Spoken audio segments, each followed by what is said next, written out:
பாவிகளுக்கு மட்டும்தானே அல்லாஹ் சோதனையை கொடுக்க வேண்டும், ஏன் நல்லவர்களை அல்லாஹ் சோதிக்கிறான் என்றால், ஆதம் அலைஹிஸ்ஸலாம் முதற்கொண்டு அல்லாஹ்வுடைய தூதர் முஹம்மது ரசூலுல்லாஹ் ஸல்லல்லாஹு அலைஹி வஸல்லம் வரை எல்லா நபிமார்களையும் ரசூல்மார்களையும் அல்லாஹ் சோதித்திருக்கிறான்.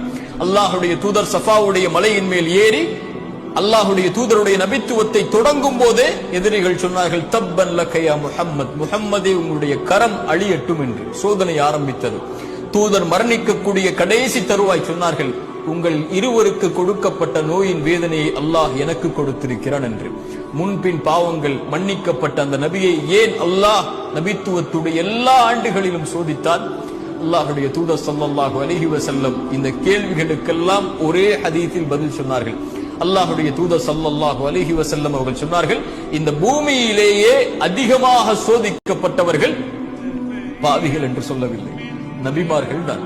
அவர்களுக்கு பிறகு அவர்களை பின்தொடர்ந்தவர்கள், அவர்களுக்கு பிறகு அவர்களை பின்தொடர்ந்தவர்கள். ஏன் அல்லாஹ் சோதிக்கிறான்?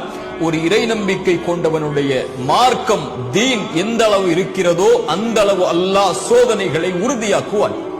ஒரு இறை நம்பிக்கை கொண்டவனுடைய மார்க்கம் எவ்வளவு எளிதாக இருக்கிறதோ அவ்வளவு எளிதாக சோதனை வரும்.